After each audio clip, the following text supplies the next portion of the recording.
நம்ம எல்லாருக்குமே தெரியும் சூரியன் தான் நம்ம சோலார் சிஸ்டமோட மிக முக்கியமான ஒண்ணுன்னு. இந்த சூரியன் இல்லனா நம்ம பூமியில உயிரினமே தோன்றி இருக்காது. இன்ஃபேக்ட் சோலார் சிஸ்டமே தோன்றி இருக்காதுன்னு கூட சொல்லலாம். இந்த வீடியோல நம்ம சூரிய குடும்பத்துக்கு வெளிச்சத்தையும் நம்ம பூமிக்கு உயிரையும் கொடுத்த சூரியனை பத்தி தான் பார்க்க போறோம். Welcome to this video history and the fate of sun. நம்ம சேனலை சப்ஸ்கிரைப் பண்ணாதவங்க மறக்காம சப்ஸ்கிரைப் பண்ணிக்கங்க. நம்ம எல்லாருக்குமே தெரியும் சூரியன் தான் நம்ம சூரிய குடும்பத்துக்கு மையம்னு, ஒரு பெரிய பிளாஸ்மா பால்னு கூட சொல்லலாம். இந்த சூரியன்ல இருக்க ஆட்டம்ஸ் எல்லாமே பயங்கரமா சூடாகி அதுல இருக்க எலக்ட்ரான்ஸ் இழந்து ஒரு சார்ஜ் செய்யப்பட்ட துகள்களா இருக்குமா. இந்த சூரியன் மோஸ்ட்லி ஹைட்ரஜனாலையும் ஹீலியமாலையும் தான் உருவாகி இருக்குமா. ஆனா ஹைட்ரஜன் தான் சூரியன்ல முக்காவாசி பங்கு இருக்குமா, மிச்சம் ஹீலியமா இருக்குமா. இது மட்டும் இல்லாம சூரியன்ல கெவியர் ஆட்டமான ஆக்சிஜன், கார்பன், நியான்னு சொல்லிட்டு நிறைய வாயுக்களும் இருக்குமா. இந்த ஆட்டம்ஸ்லாம் பழைய நட்சத்திரமோட கோர்ஸ்ல இருந்து வெடிச்சு அது ரீசைக்கிள் ஆகி சூரியனா பிறந்திருக்குன்னு சொல்றாங்க. இந்த சூரியன் கிட்டத்தட்ட 1.40 மில்லியன் கிலோமீட்டர் பெருசா இருக்குன்னு சொல்றாங்க. அதாவது இந்த சூரியனுக்குள்ள 1.30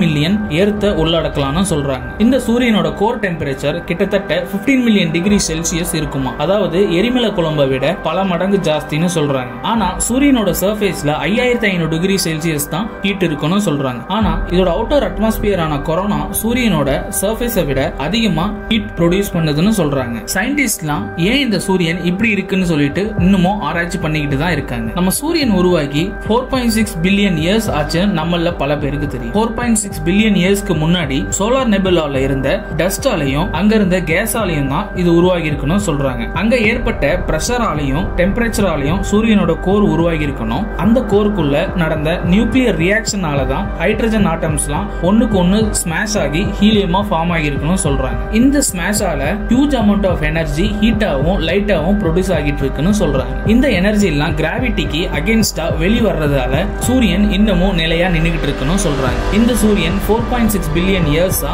இருக்கணும், 5 பில்லியன் இயர்ஸ்க்கு இன்னமும் தன்மையை இழக்காம இருக்கணும் விஞ்ஞானிகள் சொல்றாங்க. இப்படியே இந்த சூரியன் ஹைட்ரஜன் மூலமா ஹீலியம் ப்ரொடியூஸ் பண்ணிக்கிட்டே இருந்தா சூரியனோட கோர்ல ஹீலியம் மட்டும் தான் இருக்கும். இதனால சூரியனோட கோர் சுருங்கி அவுட்டர் லேயர்ஸ்லாம் பெருசாகி பக்கத்துல இருக்க முதல் கிரகமான மெர்க்குரிய விழுங்கறதுக்கு வாய்ப்பு இருக்குன்னு சொல்றாங்க. அது மட்டும் இல்லாம சூரிய குடும்பத்துல இருக்க மொத்த கிரகத்தையும் விழுங்கறதுக்கு வாய்ப்பு இருக்குன்னு சொல்லிட்டு விஞ்ஞானிகள் சொல்றாங்க. ஆனா சூரியனோட கோர்ல ஹீலியம் காலியாகிடுச்சு அப்படின்னா மற்ற ஆட்டம்லாம் உருவாக ஆரம்பிச்சாங்க. இதனால சூரியனோட கோர்ல இருக்க ஹீட் குறைஞ்சு டஸ்ட் பார்ட்டிகல்ஸ் அதிகமாகி ஒரு டிராஃப்ட் ஸ்டாரா மாறிடும்னு சொல்றாங்க. இதுக்கப்புறம் எந்தெந்த கிரகங்கள் தப்பிக்குமோ எந்தெந்த கிரகங்கள் அழியும்னு யாருக்குமே தெரியாது. இந்த வீடியோ பிடிச்சிருந்தா மறக்காம சப்ஸ்கிரைப் பண்ணிக்கங்க.